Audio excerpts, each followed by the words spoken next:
Murder in cold blood. We bring you 4 vicious killers who would get caught brutally killing several people and doing unspeakable acts to them. This is 76-year-old Richard Cottingham, also known as the Torso Killer. In 1967, he committed his first murder at the age of 21, strangling a woman named Nancy Vogel to death. He wouldn't admit to the crime until 2010, years after he was put in jail. What year is the first, do you think? 67. The unbothered laughter says it all. What Richard committed was not just a case of plain murder. He would go out and find the most vulnerable women, prostitutes, young teenage girls, and women drunk in the bar. Richard would sexually assault the women, cut off their body organs, and would sometimes burn his dead victims. Do you have a number in your head that you think? Did you ever sit back and think about it? It's sad to say I couldn't count that high. They start to get jumbled. I would say there's well over 80. Do you think that many? Well over. A case of extreme narcissism, Richard tries to separate himself from the usual serial killers. What he does not realize is that he was also caught through a pattern. I've done some in Florida, Connecticut, a lot in New York, Pennsylvania, New Jersey, Baltimore. Any place within driving distance that was not connected to me, I would try. My whole thing was not to make a pattern, which I never did. And never to try to kill them the exact same way or to, leave a signature. I wasn't stupid, Richards was associated with 9 other murders after the incident. In his home search, police found mountains of evidence: his victims' keys, headbands, jewelry, and keychains. His handwriting will be linked to the motels he had booked to assault and kill his targets. However, Richard seems very proud of the life he has lived. Like I tell you, one time in Atlantic City, I met a girl in resorts. She went with me, and I brought her back up here. In my mind, hey, I could be on a camera down there or whatever. So those were the ones I couldn't leave. But if the girl wasn't dangerous to me, I never went out to kill.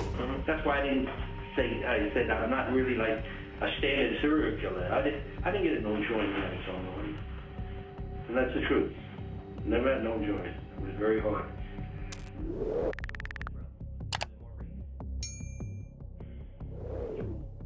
Even though Richard believes he is a lifesaver for not killing some of the girls, the court would think otherwise. He would be convicted of 5 murders. Richard is now serving life in New Jersey State Prison. 2. Michael Bever. Hello? My dad is attacking my family. Your dad is attacking your family? No, my dad. On July 23, 2015, 5 members of the Bever family were murdered in Oklahoma. The killers were none other than the family's own 2 sons, Michael Bever, 16, and Robert Bever, 18. As the police instantly arrived after the call, they saw a whole family lying dead in a pool of blood. After a full investigation, police found that 13-year-old Crystal Bever was stabbed in the neck but alive, and the 2-year-old Autumn also managed to survive. Through the back doors, police were able to catch the ruthless psychopaths who were trying to run away to Washington. With their faces covered in blood, Michael and Robert smiled at the officers. Robert laughed and told the officer, "Killing more than one person has made him God." Robert and Michael were immediately arrested, and then comes the interrogation where horrific details of the crime are released. Watch what led these 2 brothers to commit 5 murders in cold blood. I think we got to this guy, we started talking about voodoo and rampage and stuff like that. Okay. I didn't take it seriously at first, but then he started buying like a body armor and stuff. Where did he buy body armor from? eBay and Amazon. Oh, okay. Later in the house search, police found hunting knives, machetes, and daggers. But here comes the shocking truth. Michael had been planning to kill for several years. Apparently, their 13-year-old sister Crystal found their weapons and told on them to their parents. But the mother shrugged it off, saying boys will be boys. Turns out these boys were monsters. Both Robert and Michael revealed chilling drawings from the jail room. What these brothers wanted was recognition, and they got it. That kill people. Yeah. Well, mainly two reasons, I think. It's, because he just, like, says he hates everyone. He thinks society is pointless, and so he moved. It was later discovered that their parents, April and David Bever, were somewhat abusive. The kids were also homeschooled and were strictly told to not interact with children in the neighborhood. This loneliness left them with their own thoughts. Michael and Robert would stay up late at night and talk about their dreams. Soon, they would find a common ground. Both brothers loved serial killers and mass shootings. So, because you mentioned a couple names are those like serial killers or something? What, like Columbine? Yeah. Columbine and James Egan Holmes. James Egan Holmes is a guy that shot at the theater. In Colorado? Yeah, he killed 12, and Wow. How many were killed in Columbine? Columbine, I don't know, like 15, Okay. I think. Now Michael proceeds to tell the interrogator about their plan for the big day. Well, originally, I think kind of stayed steady throughout the month. Is we wanted to kill everyone at the house first, Okay. and then wait for all the packages to show up over the weekend. And they would take the Yukon, we'd get our state with the guns and start Okay. killing, rampaging. Did you know where you were going to drive to? Towards Washington. Michael and Robert would kill their family first, take the family's car, and drive towards Washington. On the way, the duo planned to shoot and kill random people. The plan was sorted, and the date would now be decided. It would involve with the packages and stuff would be out. Because, all the ammunition, he didn't want them to see that. So we would kill them the day before the ammunition would get out, the day after we would leave. Robert ordered 1,000 ammunition online. He would use some of it on the family and the rest for his mass shooting, which fortunately never took place. Their plan was working. Only if Crystal hadn't come into their room at the wrong hour, the brothers would be on their shooting spree. My sister, she came in because she was getting to go to bed. She came in to tell us. How old is 13. Okay. She came in to tell us that Mom wanted us to get the kitchen done before we went to bed and put the cats up. And basically, we did what we planned. I got to my desk, and I had to look at something to just get to while Robert went up behind her, grabbed her, and slit her throat. Really? What did he use? His large red knife. Okay. A large red knife? Yeah, it's like mine. How big is it? It's like mine, like red. It's about Oh, I see. that big. And then she fell to the ground screaming. Mom and Dad, Mom came in first, and then she was Is in your the room hallway. upstairs or something? I don't know. I haven't been to your house, so I don't know. Her room is downstairs. It's towards the back of the Okay. house. And so she fell down and started screaming. Yeah, when I kept stabbing her, I kind of freaked out because, Mm-hmm. I wasn't planning on Were you this. saying anything, or, I mean? I just stood there. Okay. And then Mom came in yelling, call the police. And then he went over and stabbed her. Then he stabbed her? Yeah, he probably stabbing her, pushed her, further down the hallway, and got up and ran. Okay. She ran out the door. Okay, so she sat down at your desk, and he slit her throat, you said? Well, she was standing at my desk and Oh, I came up see. behind and slit her throat, and she fell down screaming. And then he stabbed her some more? When he was stabbing her some more, where was he stabbing her? Her neck. Oh, at her Her neck. neck and hips. Now Crystal, April, and David are brutally stabbed. The brothers ventured down the hall to kill the rest of their family. It would involve 12-year-old David, 5-year-old Victoria, and 2-year-old Autumn. Daniel and Christopher locked himself in the bathroom. Daniel locked himself in Dad's office. Okay. And then I finally got both of them to open the door because they thought I wanted in there to But they were in different rooms? Yeah, they're right next to each other. Right? Oh, I see. And then Robert went in and stabbed him. They went in and stabbed Christopher. That's when I stabbed Christopher. So when he stabbed Daniel, where did he stab Daniel? I think he shanked him in the neck, and then Daniel ran off, and so I went in and started attacking Christopher. So Daniel got stabbed in the neck and ran off? Yeah. Where did you run to? Daniel would run off to the family room and call 911, a call that would lead these murderers to jail. What Michael is claiming right now is that he only persuaded his little siblings to open the door so that Robert could kill them.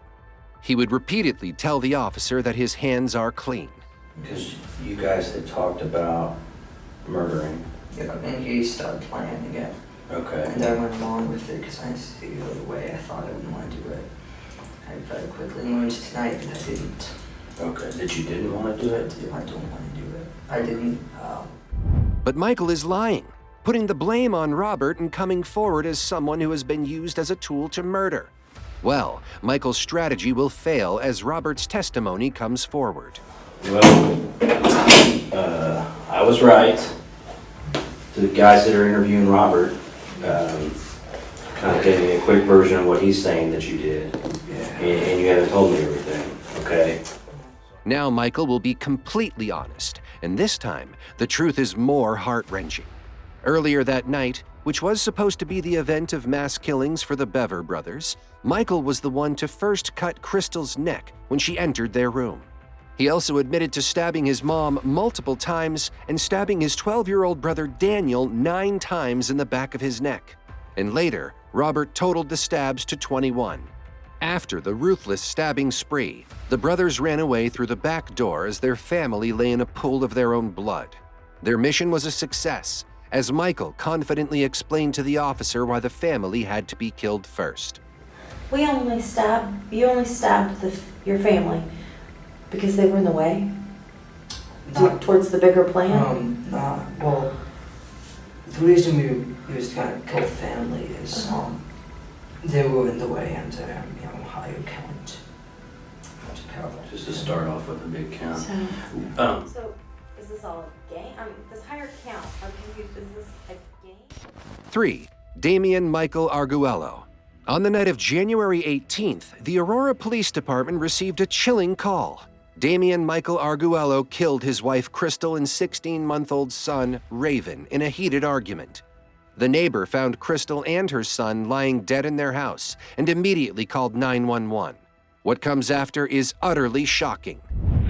Aurora 911. Yes, hello. We need a police officer over here. We have 2 dead persons over at the other house. 2 dead persons? Yes, they're in the bedroom already, laying there in a puddle of blood all over the place. This will be the first time the suspect Damian asks for something. At the early stages of interrogation, suspects usually ask for favors when they want to feel safe. Damian is clearly stressed out. He cannot believe what he has done, so he indirectly asks for comfort. We just want to spend a little time talking to you. Yes, sir. Evident in his discomfort, Damian's body is still shocked by the events that happened yesterday night. Through this. Yesterday, were you all at home? Slowly, he will realize that the killings he did were out of pure anger and frustration, yet intentional. The couple had been married for 7 years. However, they had a rocky relationship, where Crystal would constantly taunt him for not providing the family with enough financial support. They would argue all the time, but only that night things took a wild turn. Damian, things happen. We understand that. Sorry, it's okay. Were you arguing with Crystal tonight? I argue every night. You argue every night? Okay. At this point, the officers have realized how important it is to give him what he needs. Damian would now smoke a cigarette while he recalls the horrific night he turned into a monster. As he calms down, he admits to a sincere emotion. What was there about tonight that was different from all the times in the past? Spit on by your wife. Did Raven start crying when you were arguing with Crystal? He always cries. Okay. Take that cigarette. Minutes later, he slowly realizes that his whole world has turned upside down. I think she was dead. Okay. How about Raven? What do you think about him? I didn't think he was dead either. You didn't think he was dead? Is he?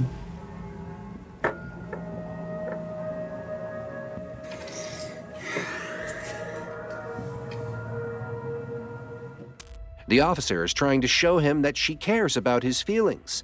This gesture is extremely crucial to develop an emotional bond given the suspect's state of vulnerability. Soon, Damian would trust the officers with his brutal truth. You've come this far, Damian. What happened? My stabbed her, okay? Okay. You stabbed her? I stabbed them both, I think. I don't know why. As he finally tells the truth, the Court of Justice will sentence him to 2 life sentences for killing his 25-year-old wife and newborn son in cold blood. 4. The cannibal murder. Is Mark David Latunsky. That is not my legal name. Oh, it isn't? No. That is a stolen identity.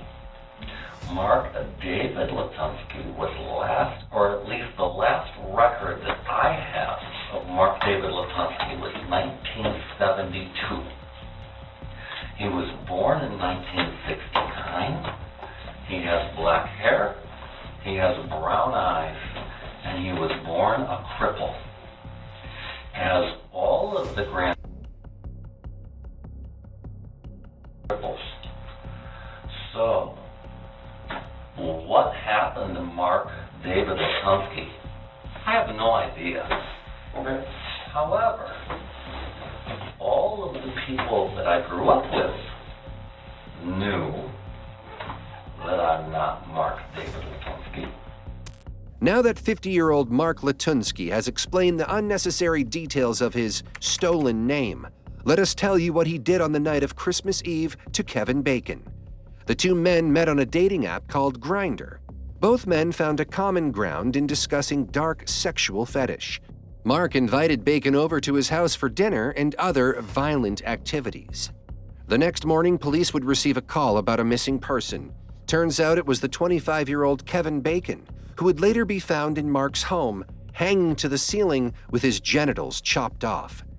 Mark then goes into detail about the events leading to the murder. Some information is censored to control obscenity.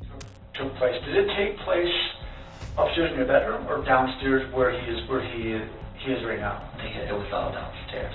Okay, so nothing sexual happened upstairs? No. Between you two? No, only down in that room? Oh, yes.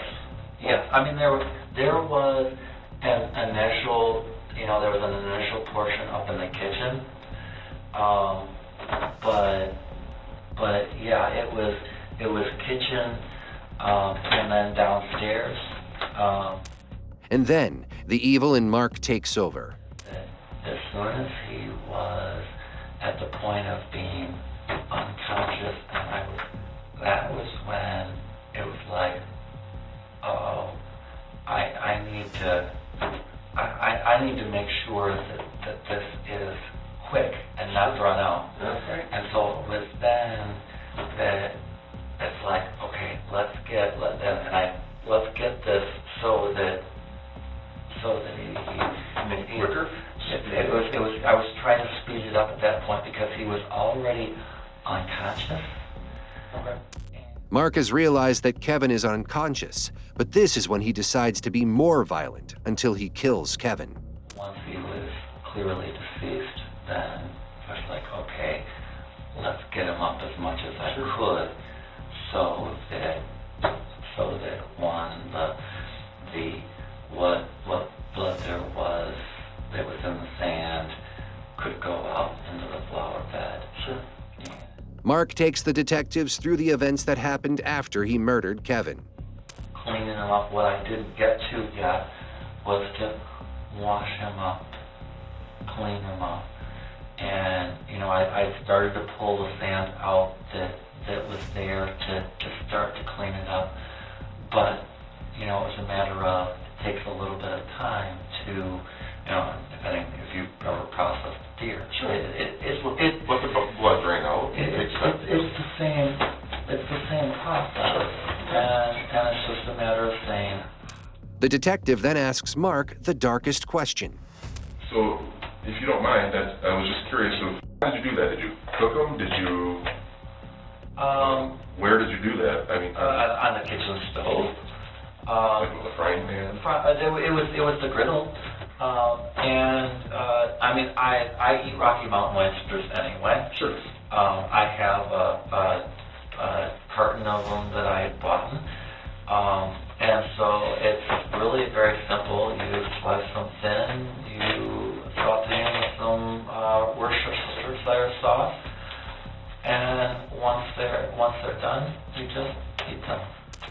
Mark randomly admits to eating Kevin's genitalia. His calm voice and peaceful demeanor send a message that the killing is justified to him. Mark shows signs of narcissistic behavior where the narcissist is detached from reality and forms an exaggerated reality where they are the hero. To watch more of these videos, subscribe to our channel and get the latest information about criminals caught in the act.